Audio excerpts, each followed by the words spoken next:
everyone, welcome back to our channel How to Tutorials. In today's video, I'll show you how to sync your Google contacts on any Android phone so your contacts are backed up and available on any device. Let's get started. Start by opening the Settings app on your Android phone.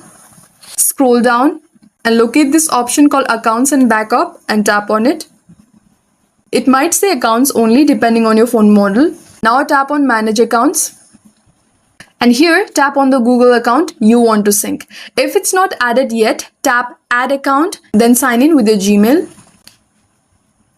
Now tap Sync Account.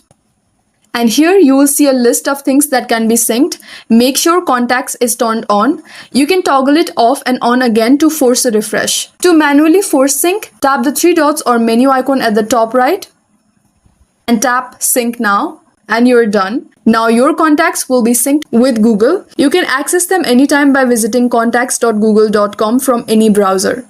But for that, make sure you are connected to the internet, your auto sync is enabled, and your Google Contacts app is updated if you're using one. And that's how you sync Google Contacts on Android. If this video helped, give it a thumbs up, subscribe, and let me know in the comments if you have any queries. Thank you for watching, and I'll see you in the next one.